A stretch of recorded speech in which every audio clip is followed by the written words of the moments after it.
Oh, naman ako na po naman natin. Kaya maligo ng laban.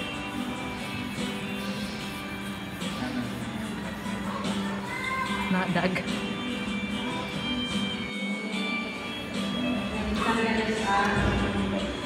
Hindi ko ikaw ulan. Isolo, o ang inisising na mo'y pasali sa akong bama kung pagkakatulan kanino. Sa ngalan samahan, sa anak ko sa Espiritu Santo.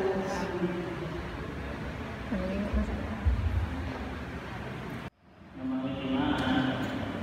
Sa ating pag-alaga, pag-ugma, o pag-unong, alam sa inyong kaliwan, sa ngalan samahan, at sa anak, Espiritu Santo. Amen. Kung akong inilawan,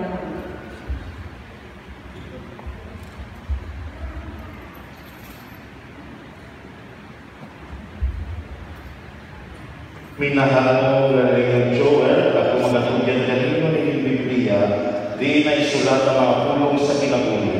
Imo akin ninyo nag-iyaw sa kadanan sa ikinabuhi ninyo, sukat karon hangtod sa pangkuran. Amen.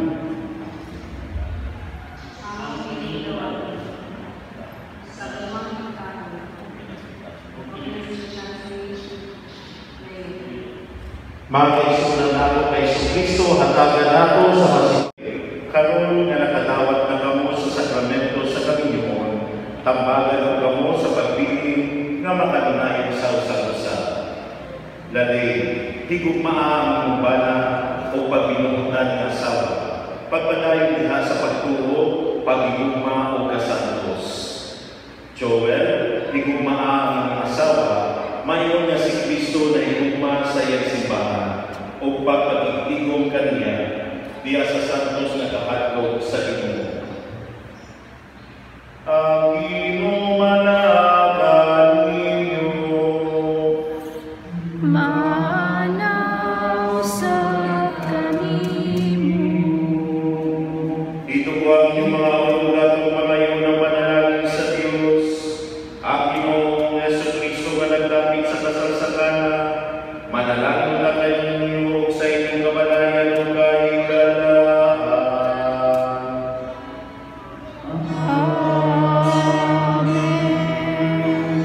Sa Jesus kinay masayang simbahan ang tun sa katapusan, magtutugon na kanunay sa iyang gugma sa inyong mga kasing-kasing.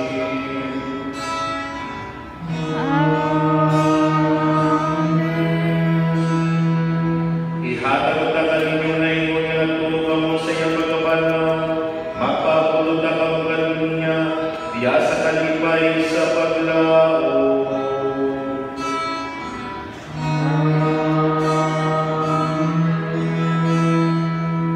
O manalangin kaninyo ang Diyos na makagagaw sa tanan, Amahan, Anak o Espiritu Santo.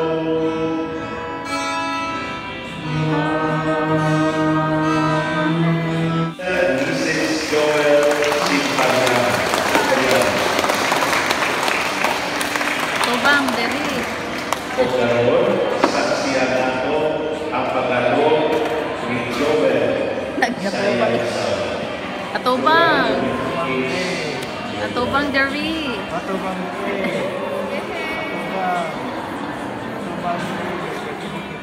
Awanan jud ba ay? Oh, di ba? 10 minutes ha? 1 hour.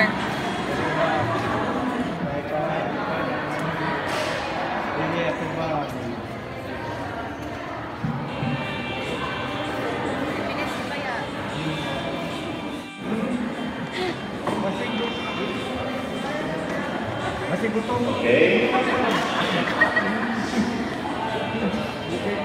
Dugayon. Bisa. Abrihe. Two, Ah. and